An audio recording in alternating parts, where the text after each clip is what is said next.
Okay.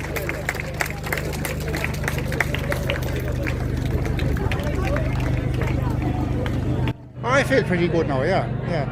I'm doing I've come a long way, I suppose, in fairness, so yeah, I'm doing okay now. I'd be maybe 60 or 70%, I mightn't have the energy or the strength that I used to have, but now I'm coming, I'm coming good, so after spending such a long time, I was 21 weeks in a hospital, nearly 5 weeks intubated.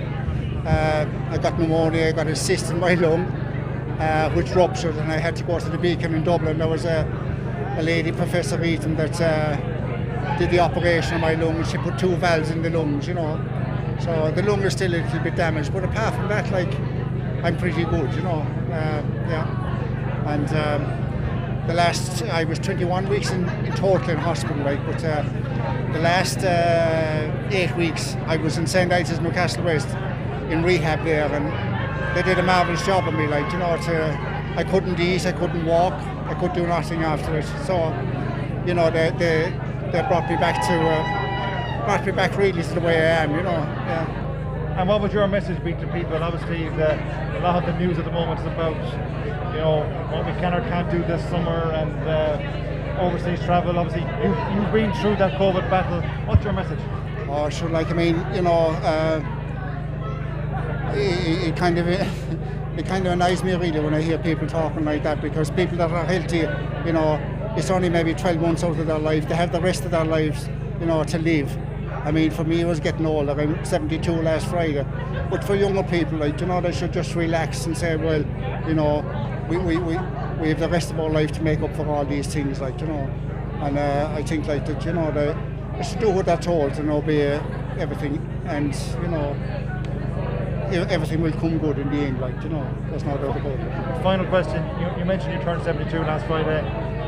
It's a birthday that some people possibly thought you might make it. How did you feel? How did you celebrate? And what went through your mind when you hit that birthday? Yeah, it's strange really, it's I celebrated my 71st year last year, and one of my daughters has a photo of the phone of me in the hospital here, and a photo of me taken last Friday, and you could see the difference in the two. So yeah, it's just hard to explain it really, but it's nice to be here. It's as simple as that, Yeah, and I'm delighted for my own family, because, they suffered a lot, because, as I say, I was intubated for about 5 weeks nearly. A lot of the time I didn't know what was going on, but they were suffering through it all, So it wasn't easy for them either, and all our friends and everything as well, a lot of people went through a rough time, so. And I suppose, there's about 5,000 people, as my son said there, about 5,000 people that didn't come through, so that's tough, that's really tough. It's hard on their families and everything, so yeah, good to be here.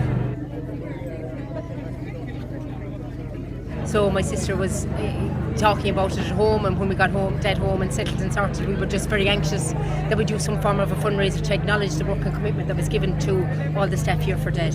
So we decided, as I would have said in the past, we are runners ourselves and walkers, a lot of us walk and run, so we would have decided to do the distance of a marathon, 42.2k every week for the 21 weeks that Dad was in hospital altogether, so that was the fundraiser. And the monies that we arranged, a GoFundMe page was set up, so the monies that we raised were to put towards a kind of what we call R&R activities for the healthcare staff. So as we've all known, and everybody is aware, we're now in the third wave of this, or we're coming out of the third wave of this pandemic. So we are acknowledging how exhausted the staff must be. So we just really feel that they need a personal treat, something they can go and switch off for a while and have a rest in a well-deserved treat, be it a spa day or an afternoon tea or a round of golf, or something that they can relax and say, yeah, the Maloneys or the Meehans gave us this, so we just want to acknowledge that. And just, it's been a big success, I understand. Yes, we're delighted with it. We started off initially with thinking maybe if we got 5,000 we'd be delighted, or then we went to 10, and I suppose we got a bit greedy and kept pushing out the amount, the target. So we now actually have got 16,000 at the moment. It stands at 16,120, and it's still not closed yet, so we're hoping that it'll still continue to rise. Today is a joyous day. It's probably the best day we've had in over 18 months in the hospital group, where we've seen Michael Moloney walk the last few kilometres with us from his journey through ICU over a 6-month period and surviving COVID. It's been a wonderful time. The staff are here from ICU, all of the team that looked after him, and it's great to see him, talk to him about his journey and see him living his life again. It is a great day for the Midwest. He was 21 weeks in ICU with us, very, very ill, and all of the staff here behind me nursed him, looked after him, and he in fact told me there he remembers their voices more than what they look like. And to see him today walking at ease with no problem, living his life again, is just a testament to the work that the staff have done, and it's uplifted us and really raised morale. You walked with Michael for the last bit of his journey. What did he say to you? He talked the whole way and he wasn't short of breath, so I said to him he was walking too fast for me, in fact. But he talked about his journey, not remembering faces but remembering voices. He was in Killarney at the weekend. He walked 5 kilometres yesterday. It was his birthday last weekend. He does a bit of golf. He's on a bike. What we concluded is you need to stay mobile and active no matter what age you are. And he's very, very grateful for all of his life and his family and what has happened to him.